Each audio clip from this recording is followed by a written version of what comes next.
دوستو، اجیاد ہسپتال مکہ مکرمہ میں جنسی امراض کے اسپیشلسٹ ڈاکٹر احمد نوید فرماتے ہیں، عورت کے رحم کے باطنی جھلی میں کچھ ایسے تغیرات پیدا ہوتے ہیں کہ جو مرد کے مادہ تولید سے انسانی جراثیم کو قبول کر کے آگے جنین کی پرورش کا سبب بنتے ہیں۔ انہی تغیرات کے زیر اثر ہر ماہ گندا خون باہر آتا ہے جسے ماہواری کہتے ہیں۔ یہ ہر ماہ معمول کے مطابق مختلف مزاج کی عورتوں میں مختلف وقفہ کے لیے آتی ہے۔ یہ خون رحم، مثانہ، محبل اور دوسرے نسوانی اعضاء کا گندا خون ہوتا ہے جو ان اعضاء سے کھینچ کر باہر آتا ہے۔ چنانچہ جب حائضہ سے جماع کیا جائے گا تو گندگی میں اس کا وقوع ہوگا۔ اللہ تبارک و تعالیٰ نے حائضہ سے جماع کو منع کیا ہے۔ عورت کی تکالیف کا ذکر۔ نمبر 1، حائضہ عورت سے اگر جماع کیا جائے تو محبل اور رحم میں جلن پیدا ہوتی ہے۔ نمبر 2، رحم کی گردن میں پوڑے تکلیف دہ زخم ہو جاتے ہیں۔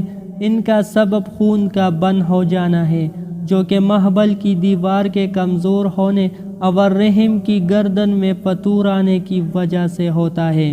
نمبر 3، عورت کی حرارت بڑھ جاتی ہے، بخار کی نوبت آ جاتی ہے جس کی وجہ سے عموماً یہ ہوتا ہے کہ گندا خون جو کہ باہر نکل رہا ہوتا ہے فریج میں مردانہ عضو کے دخول کی وجہ سے واپس چلا جاتا ہے۔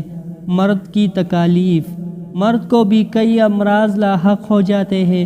نمبر 1، اعضائے تناسلی اور آنا کا موٹا ہو جانا۔ نمبر 2، پیشاب میں جلن اور تکلیف کا احساس۔ نمبر 3، مجری البول میں جلن اور مثانہ میں شدید درد۔ نمبر 4، قضیب کی جلن پر صبورات۔